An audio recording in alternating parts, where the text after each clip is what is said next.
Hello and welcome once again to my kitchen here at Trails N62. Today we're going to be doing what is called bourbon chicken.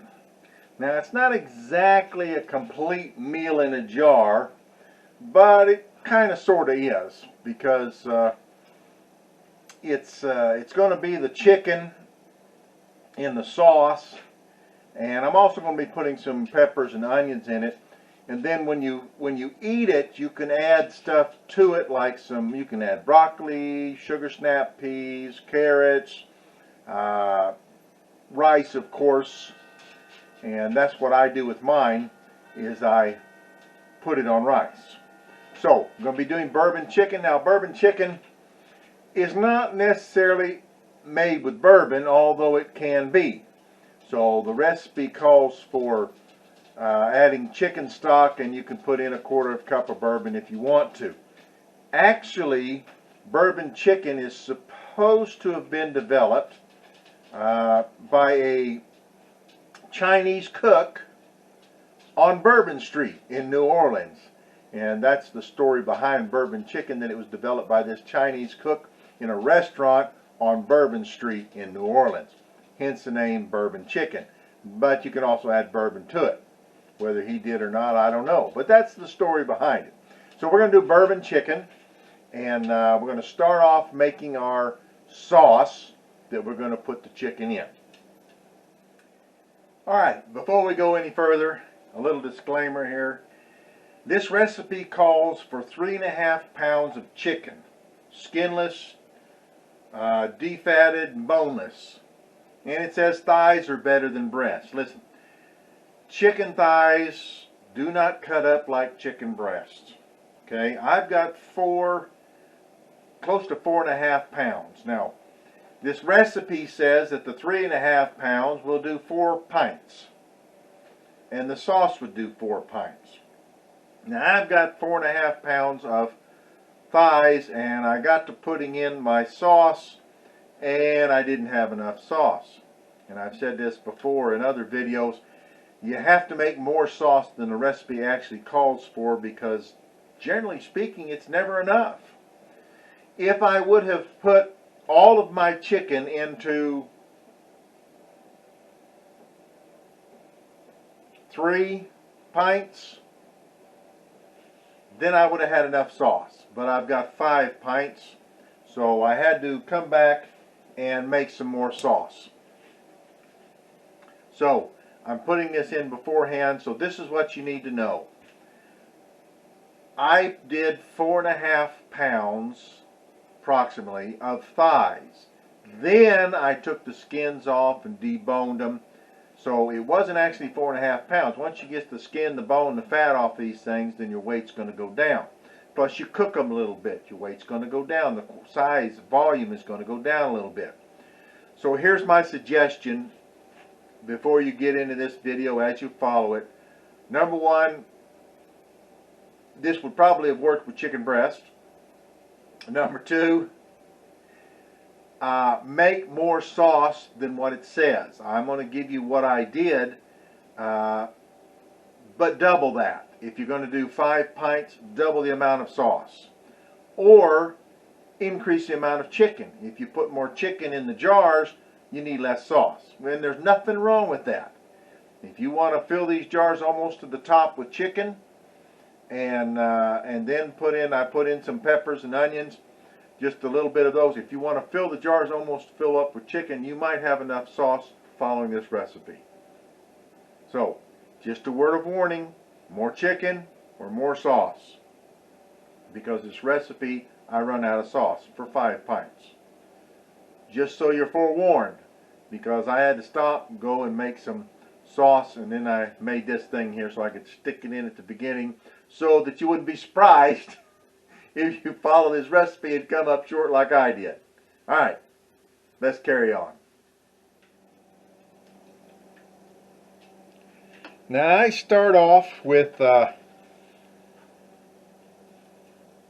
3/4 cup of chicken stock. And I've got it in the pot already, 3/4 cups of chicken stock. If you add bourbon to it, the recipe says put 1/2 cup of chicken stock and 1/4 cup of bourbon. I don't drink, so I don't have any bourbon. But I do have this, I don't know if you can read it there or not, but this is a,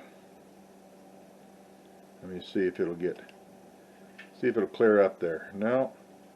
This is a bourbon flavor. And I get this at the local Mennonite store, but I didn't have very much of it. I thought I had more, but I didn't. So I put in what I had, which was probably 1/8 of a teaspoon, something like that. We'll see if it enhances the flavor any. But anyway, so I've got 3/4 cups of chicken stock. Next you put in 1/2 cup of apple juice.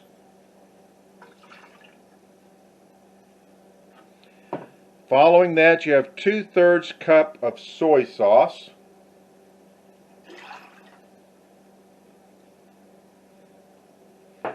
And the recipe calls for 1/2 cup of ketchup. But when I kind of looked over this, a lot of people didn't like the ketchup in it or reduced the ketchup in it or something like that. So I thought I'll just go with that since a lot of people were that way. I'm putting in just 1/4 cup of ketchup. So I got 1/4 cup of ketchup.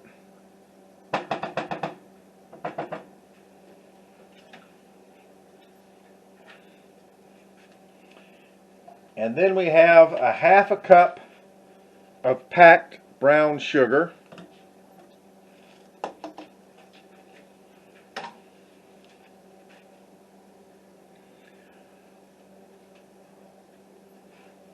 Two tablespoons of apple cider vinegar.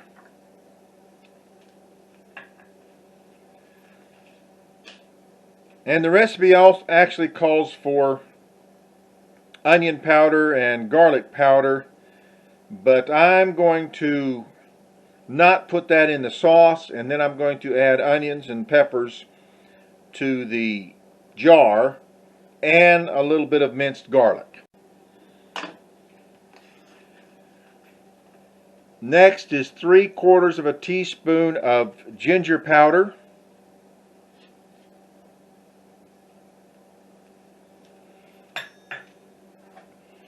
And 1/2 teaspoon of crushed red pepper flakes. Now, some people don't like the heat that this puts in, so you might want to heat your sauce up and taste it before you put this in. I kind of like a little bit of heat. Alright, and then we're going to heat this up. Get this heated up, mixed together, and then we'll be ready to start working on our chicken. Alright, I heated my sauce up till it was just starting to boil, and stirring it to make sure everything is mixed in there real good. And tasted it, and tasted great to me, so that's what I'm going with. Now next I'm going with my chicken, and I'm going to brown it a little bit. I normally don't. With my meat, I normally put my meat in raw packet because it generates enough juice and everything, but because of the texture of the meat is different when you brown it and when you don't brown it, in something like this, I like to brown it a little bit so that it's got that texture for this type of meal. I put in about 1 tablespoon of olive oil, and then I'm going to add my chicken. These are chicken thighs that I've cut up.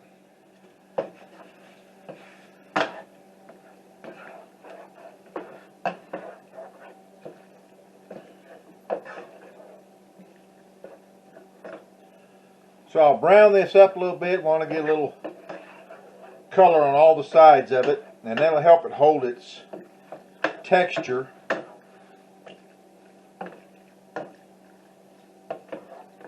In our bourbon chicken. Now I did start out with a cold pan rather than a hot pan, and the reason is because I want to warm the meat up. The meat's been in the refrigerator, so if you start out with a hot pan and stick it in there, it'll sear real fast, and the inside could still be cold. So by doing it on a cold pan and put it in, getting it done what I want done on it, then it will also warm up the inside. Although it won't cook it, at least not very much, it'll warm it up. So there we've got some color on all sides of it. And the next thing we're going to do is we're going to take this and put it into our sauce. So I'll take the meat, drain it, put it into the sauce, and then we're going to heat this up, and we're going to let this simmer about 5 minutes. Now normally in the recipe what it says then to do is to dish this into the jars right from here, but I'm going to drain the meat off and put it in the jars so that I'll have an even amount of meat in each jar. But I want to make sure I get the same or relatively the same amount of meat in each jar, so each jar is going to be uniform. We'll bring this to a boil and let it simmer for 5 minutes. Then we'll be ready to pack it in the jars. Now 5 minutes are up, and now I'm going to start off putting some meat in the jars. I'm going to drain it because I'll add my juice afterwards. And I'm going to start off with about 1/3 cup per jar. And I do this mainly so that I can try and get the same amount roughly in each one. So I'll start off there, and I'll do 1/3, and then I'll do another 1/3. And I started with about a little over 4 pounds of thighs, and of course that was with the skin, the fat, and the bones. So then I deboned it and skinned it and took as much fat off as I could. So what I'm left with is not actually, I don't think, 4 pounds of chicken.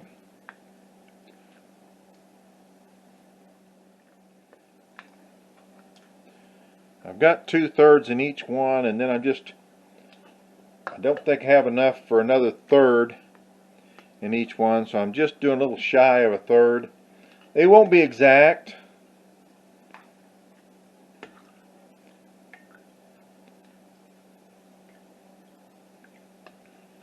I could probably make it exact if I wanted to and just add it up to pieces, but I'm not going to do that.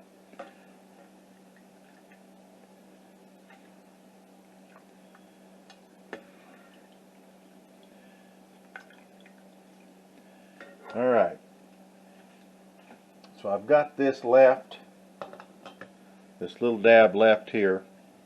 It's almost 1/3, but I'm going to divide this up between them.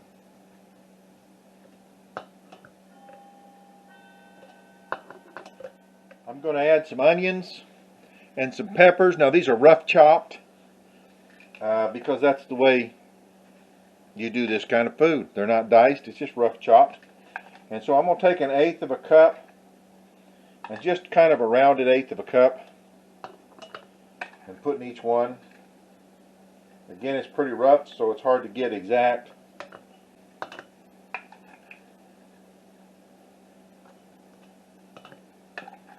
If you don't want peppers, you don't want onions, don't put them in there.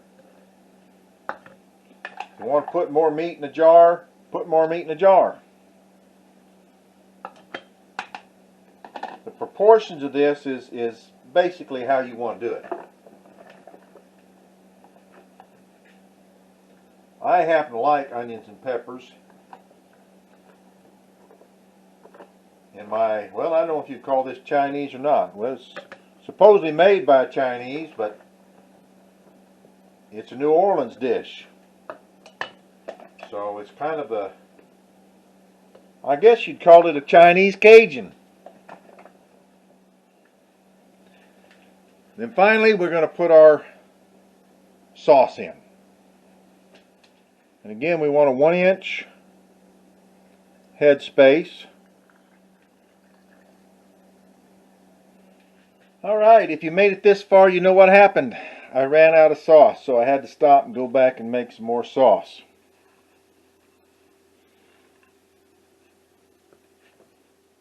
Now I mentioned in my insert that I put in that you could add more chicken, and that's true. However, I'm doing this for a meal for one, possibly a meal for two. Well, if you have more chicken in there, then you've increased the amount of food that you have, and there may be more than what you need for one or two. All right. Our next process is going to be wipe our rims with vinegar. Then we'll put on our lids, put on our rings, and we'll be ready to go. All our rims are wiped. I put the extra vinegar into my pot because I have hard water. I have 8 cups of hot water in my canner because that's what the instructions call for. And then we'll put my lids on. Rings go on. Snug, and then a little twist there, finger tight. Don't want them too tight because then they'll seal it up too much and they'll cause you problems in your canning. So finger tight's what they call for. I used to really tighten them up and had problems when I first started, but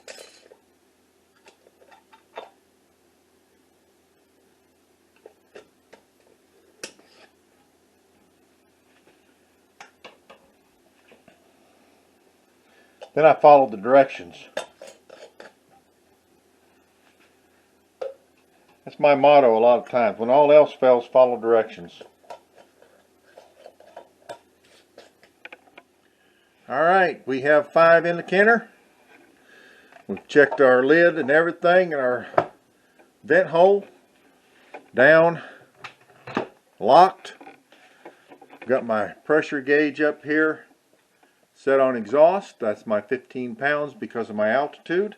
If you're under 1,000 feet of altitude above sea level, then you only use the 10-pound weight.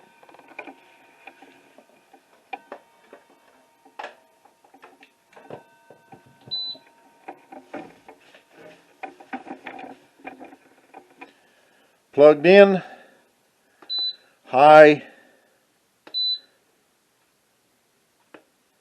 Set my timer for 75 and start.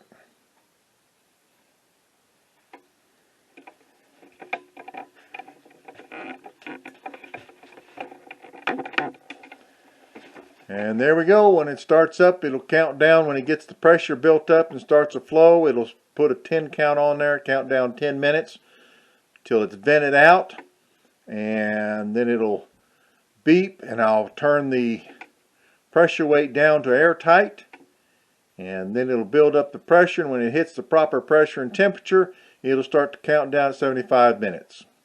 We'll be back when it's done.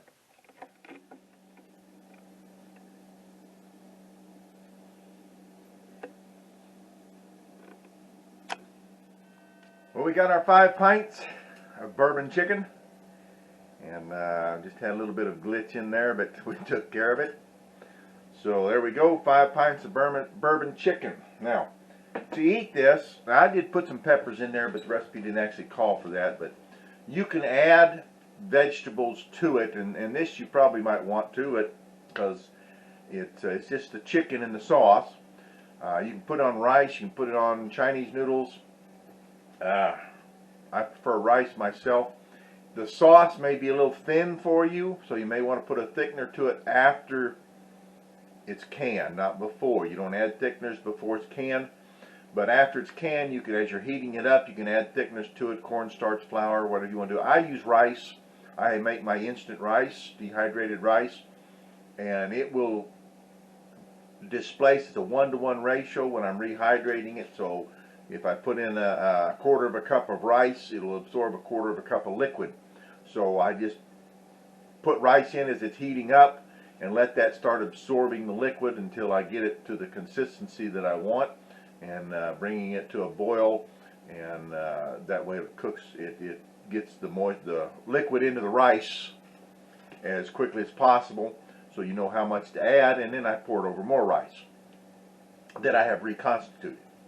So You can do that. You can also add afterwards, and some people do before when they can this. They add vegetables like Brussels sprouts or some things like that. But afterwards is better. Fresh vegetables, steamed vegetables added with this. You can do Brussels sprouts, sugar snap peas, carrots. Some people do carrots, green beans, mushrooms even. And you can add those afterwards if you would like. So that's a possibility of just putting to it. Frozen vegetables that that you steam or something like that, putting on there, or even fresh if you've got them. So you make it up and have it however you want it. Me, I'm just kind of a simple kind of guy. I'll probably just put it over rice and eat it as is. I'm more of a meat and potatoes type person, or meat and rice type person. But that's why I went ahead and put some peppers and onions in it that were chopped, not finely diced, but chopped. And so there'll be that in there when I eat it. But that's just me. So that's how you eat it. That's what you do to thicken it. And one more thing, I forgot to put my garlic in it. I was going to put some minced garlic in it, and I forgot to put the minced garlic in it, which is a shame. So I'll probably add a little bit of minced garlic to it when I'm heating it up when I eat it. There you have it. Oh wait, you haven't seen it up close and personal. There it is, bourbon chicken.